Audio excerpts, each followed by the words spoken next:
Hey everyone, welcome back. Does the Bank of America app work fine when you're using mobile data but completely fails the moment you switch to Wi Fi? This is a known banking app issue and the fix is straightforward. First, go to the Settings app and then tap Wi Fi. Next, tap on the letter I next to your network name and forget this network and confirm. Then turn Wi Fi off and then wait for 10 seconds and turn it back on.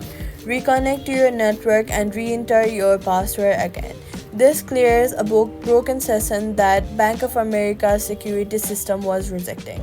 If it still fails on after reconnecting, the issue might be your router's firewall blocking banking traffic. Try connecting to a different Wi Fi network like a neighbor's coffee shop or and see if Bank of America works there. If it does, your home router settings are the problem.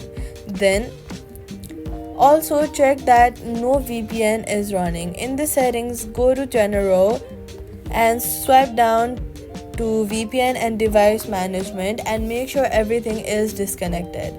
So all you gotta do is forget your net Wi-Fi and then reconnect it. Test on different device networks and make sure no VPN is on. Bank of America app will work on Wi-Fi again. Subscribe for more BOA fixes.